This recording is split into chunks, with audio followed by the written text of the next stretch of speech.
Perkenalkan, kami dari kelompok 2 kelas MTJ 312 yang beranggotakan saya Hasnanur Hanifah, Andrew Candianata, Faros Fauzan, dan Jufar Ali Akbar.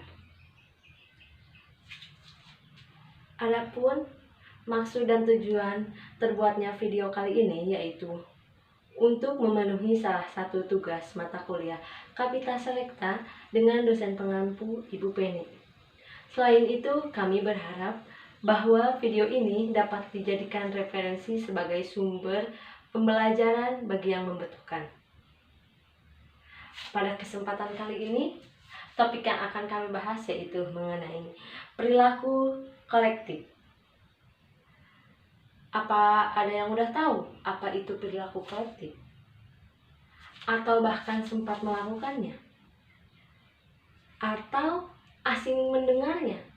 Padahal perilaku kolektif sudah tak asing lagi loh dalam kehidupan sehari-hari. Maka dari itu, daripada bingung, yuk kita simak video kali ini hingga tuntas. Warahmatullahi wabarakatuh. Saya Taruna Nindya Sufar Akbar, nomor Taruna 192-383.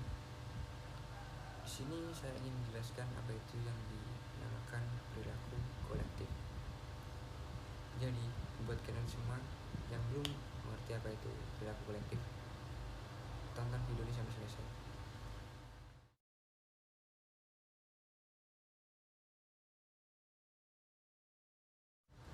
Oke, jadi perilaku kolektif adalah suatu perilaku yang merupakan cara berpikir, berperasaan, bertindak yang itu semua dilakukan secara spontan dan tidak bisa terstruktur atau kita buat seperti cerita atau narasi seperti itu semua spontan aja gitu. Jadi itu semua bisa terjadi karena seperti ada stimulasi atau sesuatu yang membuat kita spontan melakukan perilaku itu. Namun perilaku ini juga bisa dikatakan tidak biasa ataupun juga bisa dikatakan menyimpang dari perilaku lainnya. Kenapa? Karena itu perilaku yang bisa dikatakan tidak bisa kita buat-buat, tidak bisa kita organisir seperti karangan, karena itu adalah suatu spontanitas dari kita. Namun perilaku kolektif itu sendiri juga tidak bisa kita lakukan secara sendiri atau individu, karena itu adalah suatu perilaku yang melibatkan sekelompok orang atau sejumlah orang, seperti di kerumunan, seperti kalau sekarang bisa dibilang nongkrong kayak gitu, kalian ngopi bareng atau mungkin belajar bareng, pokoknya di saat kalian berkerumun bersama-sama teman-teman. Dan juga itu semua bisa terjadi karena adanya suatu rangsangan dari teman-teman berupa suatu peristiwa, suatu ide, dan suatu benda. Jadi perilaku kolektif itu sendiri juga bisa dibilang kalau nggak gimana ya, nggak salah, karena itu juga spontan. Jadi perilaku kolektif itu adalah suatu cara berpikir kita, cara berperasaan kita, dan juga bertindak itu tidak dikarang atau tidak dibuat-buat, jadi hanya spontan dari sekelompok orang itu sendiri.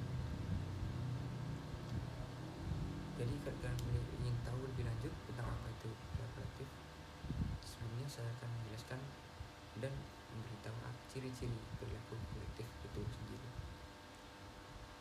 Jadi simak terus video ini sampai selesai.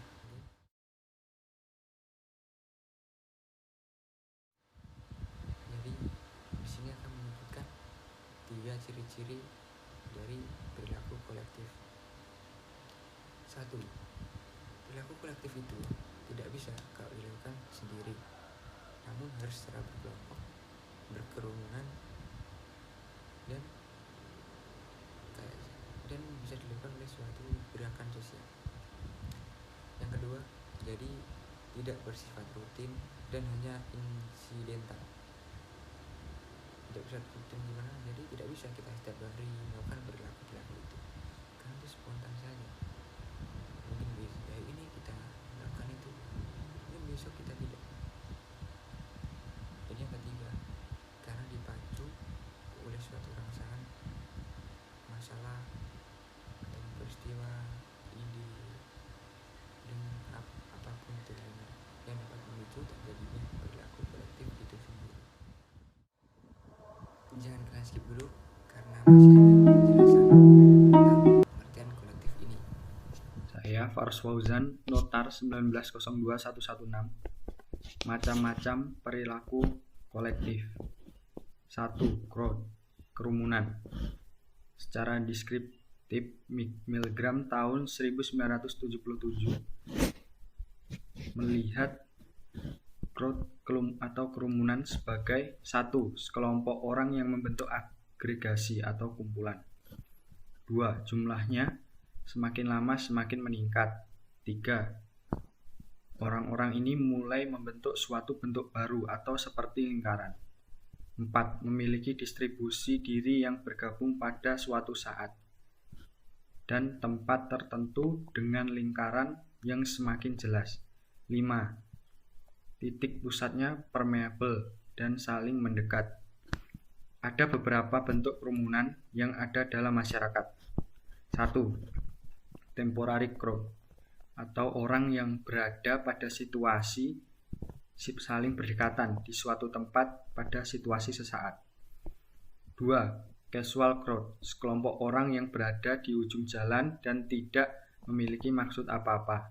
3. Conventional crowd, atau audiens yang sedang mendengarkan ceramah. 4. Expressive crowd, atau sekelompok orang yang sedang menonton konser musik yang menari sambil sesekali ikut melantunkan lagu. 5. Acting crowd atau rioting crowd, sekelompok massa yang melakukan tindakan kekerasan. 6. Solidarity crowd, yaitu kesatuan massa yang munculnya karena didasari oleh kesamaan ideologi. 2. MOB. MOB adalah kerumunan yang emosional yang cenderung melakukan kekerasan atau penyimpangan, violence, dan tindakan destruktif. Umumnya mereka melakukan tindakan melawan tatanan sosial ini yang ada secara langsung.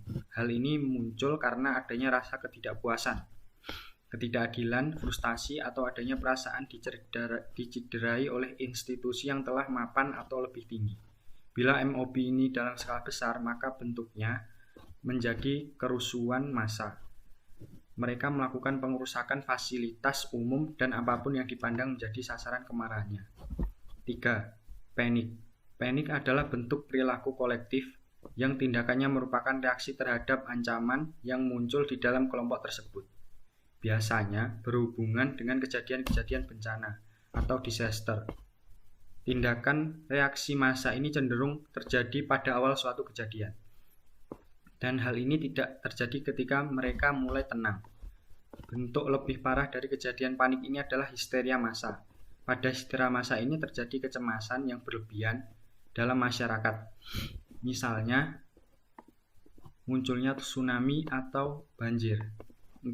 Rumors.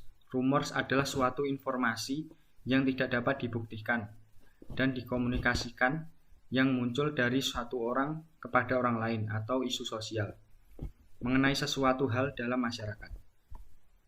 Umumnya terjadi pada situasi di mana orang seringkali kekurangan informasi untuk membuat interpretasi yang lebih komprehensif. Media yang digunakan umumnya adalah telepon. 5. Public opinion. Public opinion adalah sekelompok orang yang memiliki pendapat yang berbeda mengenai sesuatu hal dalam masyarakat. Dalam opini publik ini antara kelompok masyarakat terjadi perbedaan pandangan, perspektif. Konflik bisa sangat potensial terjadi pada masyarakat. yang kurang memahami akan masalah yang terjadi dan menjadi interest dalam masyarakat tersebut. Contoh adanya informasi yang berbeda pada saat tentang hukuman mati, pemilu, dan namun dalam kenyataannya bisa menjadi simulator konflik dalam masyarakat. Propaganda ini adalah item yang keenam, yaitu informasi atau pandangan yang sengaja digunakan untuk menyampaikan atau membentuk opini publik. Biasanya diberikan oleh sekelompok orang, organisasi, atau masyarakat yang ingin tercapai tujuannya. Media komunikasi banyak digunakan untuk melakukan propaganda ini. Media komunikasi yang biasa digunakan seperti telepon dan juga pamflet-pamflet yang dibuat oleh masyarakat tersebut. Kadangkala juga berupa pertemuan kelompok atau bisa dibilang crowd. Penampilan dari public figure kadang kala juga menjadi senjata ampuh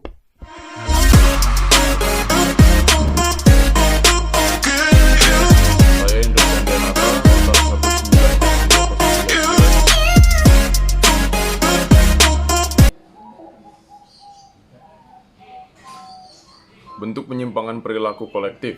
Yang pertama, tindak kenakalan. Suatu kelompok yang didominasi oleh orang-orang yang nakal umumnya suka melakukan sesuatu hal yang dianggap berani dan keren, walaupun bagi masyarakat umum tindakan tersebut tidak cocok atau bisa dibilang bodoh, tidak berguna dan mengganggu. Contoh penyimpangan kenakalan bersama yaitu seperti aksi kebut-kebutan yang suka buat onar, menggoda dan mengganggu orang yang melintas, vandalisme, dan lain-lain. Yang kedua, tawuran atau perkelahian antar kelompok. Pertemuan antara dua atau lebih kelompok yang sama-sama nakal atau kurang berpendidikan mampu menimbulkan perkelahian di antara mereka di tempat umum sehingga orang lain yang tidak bersalah juga banyak menjadi korban.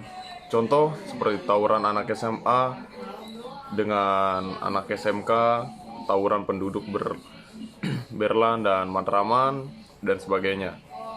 Yang ketiga, tindak kejahatan berkelompok atau komplotan. Kelompok jenis ini suka melakukan tindak kejahatan baik secara sembunyi-sembunyi maupun secara terbuka.